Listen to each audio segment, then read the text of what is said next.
अस्सलाम वालेकुम। आज हम बायोकेमिस्ट्री चैप्टर नंबर 31 का एक टॉपिक पढ़ने जा रहे हैं। ये हमारे पास इस टॉपिक के लिए हम हार्पर को फॉलो कर रहे हैं फ़िलहाल। टॉपिक है हमारा कैटाबॉलिज्म ऑफ हीम प्रोड्यूसेस बाइलिरुबिन, मतलब कि हीम की किस तरह से कैटाबॉलिज्म होती है, इसमें कौन कौन से एंजाइम्स इन्वॉल्व्ड हैं।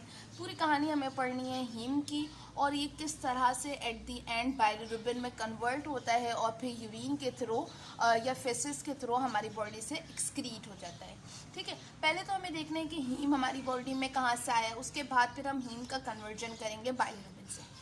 बुक पढ़ने से पहले हम एक स्केच अपने माइंड में बना लेते हैं, एक डायग्राम देख लेते हैं कि होता क्या है। ठीक है, तो सबसे पहले क्या हुआ कि हमारी बॉडी में हमने एक नॉर्मल एक एवरेज वेट ले लिया है, 70 kg मैन है।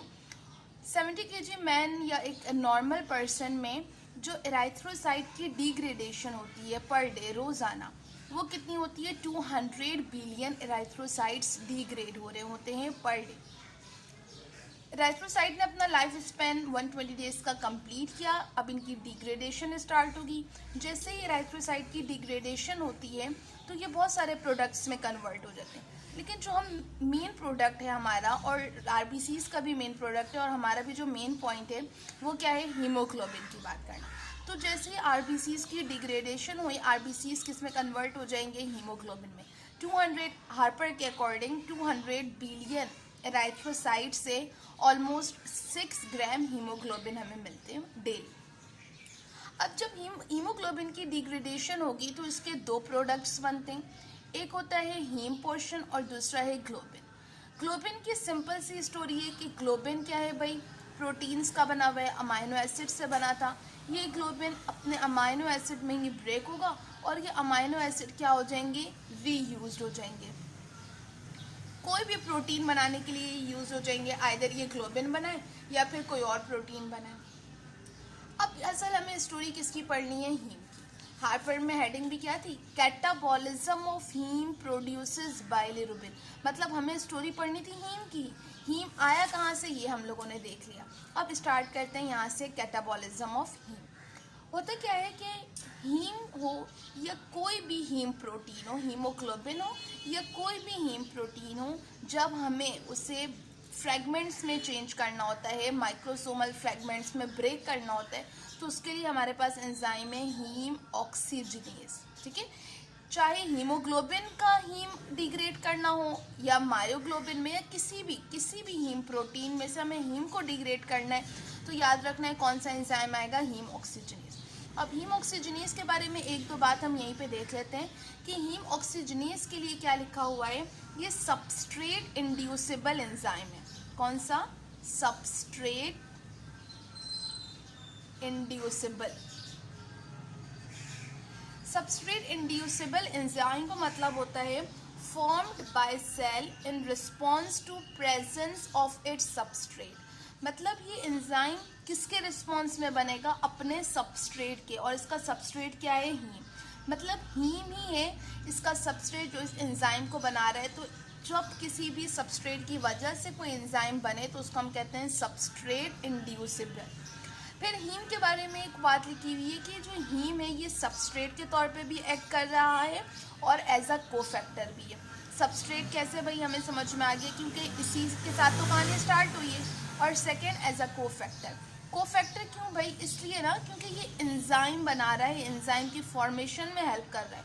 कोई भी चीज़ जो एंजाइम की फॉर्मेशन में, एंजाइम के फंक्शन में हेल्प करे, उसको हम कोफैक्टर कहते हैं। यही रीज़न है कि हीम कोफैक्टर भी है, और सेकेंड क्या? हीम एज अ सबस्ट्रेट भी एक्ट कर रहा है। अच्छा, सबसे पहले कहानी क्या होती है कि हीम कन्वर्ट होता है बाइलिवर्डिन में। बाइलिवर्डिन में जब ये कन्वर्ट होगा तो इसकी कन्वर्जन के लिए इसको 3 ऑक्सीजन के मॉलिक्यूल्स भी चाहिए और 7 इलेक्ट्रॉन्स चाहिए। 7 इलेक्ट्रॉन्स जो है वो इसको कहाँ से मिलेंगे? NADH, NADPH, cytochrome P40 reductase. ये दोनों इलेक्ट्रॉन कैरियर्स आएंगे और इस रिएक्शन को प्रोवाइड करेंगे फ्री इलेक्ट्रॉन्स, जिसकी वजह से हीम कन्वर्ट हो जाएगा in the presence of heme oxygenase biliverdin. कहानी बहुत टिपिकल हो गई। सिंपल से अगर हम बात करें, सारी एक्स्ट्रा बातों को निकाल दें। सिंपल क्या हुआ? हीमोग्लोबिन हीम और ग्लोबिन में कन्वर्ट हुआ, ग्लोबिन अमाइनो एसिड में चले जाएगा और हीम जो है वो कन्वर्ट हो जाएगा बाइलिवर्डिन में। in the presence of oxygen, electrons and heme oxygenase enzyme. बाइलिवर्डिन के साथ साथ ये किस में कन्वर्ट हो रहा है ये हमें पता है. हीम जब भी हार्पर ने भी स्टार्ट में ये बात बताई है कि हीम जब बनता है तो इसके लिए क्या चीज़ें चाहिए होती हैं, प्रोटोपोरफायरिन और आयरन. और जब हीम डिग्रेड होता है तो इसके लिए क्या चीज़ चाहिए होती है, डिग्रेड होता है तो ये किस में डिग्रेड होता है, बिलिरुबिन में और आयरन में. ठीक है, तो ये अब क्या बन गया, आयरन भी हमें मिल गया, बिलिवर्डिन मिल गया और कार्बन मोनोऑक्साइड मिल गया. ठीक है. अच्छा, अब इसके बाद क्या लिखा हुआ है, बिलिवर्डिन. बिलिवर्डिन भी जो है वो एक्सक्रीटेड फॉर्म नहीं है. हमारी बॉडी से अगर हम एम्फीबियंस वगैरह की बात करें, बर्ड्स की, तो वहाँ पे बिलिवर्डिन एक्सक्रीट हो जाता है. हम अपनी बात कर रहे हैं अभी मेमल्स की, तो बिलिवर्डिन एक्सक्रीटेड फॉर्म नहीं है. एक्सक्रीटेड फॉर्म क्या है, बिलिरुबिन. बिलिवर्डिन को कन्वर्ट होना है बिलिरुबिन में. बिलिवर्डिन की जब रिडक्शन होती है तो बिलिवर्डिन कन्वर्ट हो जाता है बिलिरुबिन में.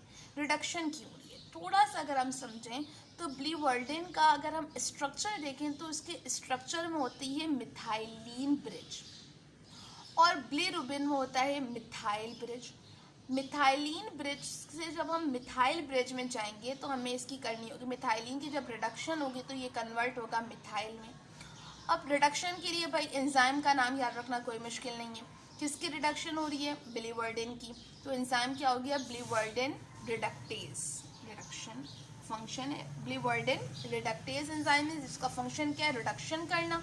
जाहिर सी बात है, अब रिडक्शन करनी है तो इसके लिए क्या चाहिए, हाइड्रोजन. हाइड्रोजन इलेक्ट्रॉन्स चाहिए, कहाँ से आएगा भाई, इलेक्ट्रॉन कैरियर आ जाएंगे, NADPH2 आएगा और वो कन्वर्ट हो जाएगा NADP में.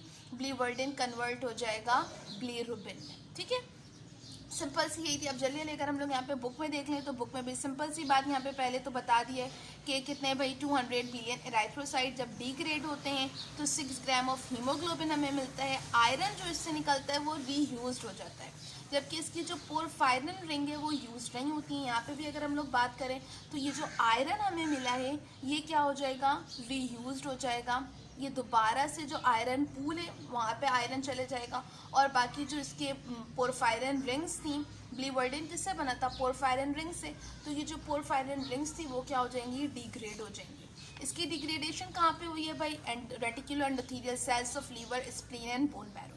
फिर ये चीज़ हमने देख ली है, कोई भी हीम प्रोटीन हो, आइदर वो हीमोग्लोबिन हो या कोई और हो, हीम प्रोटीन है अगर तो उसके हीम पार्ट की जो प्रोस्थेटिक पार्ट है, हीम पार्ट है, उसको जब माइक्रोसोमल फ्रैक्शन में कन्वर्ट करना है तो एंजाइम चाहिए हीम ऑक्सीजनेज.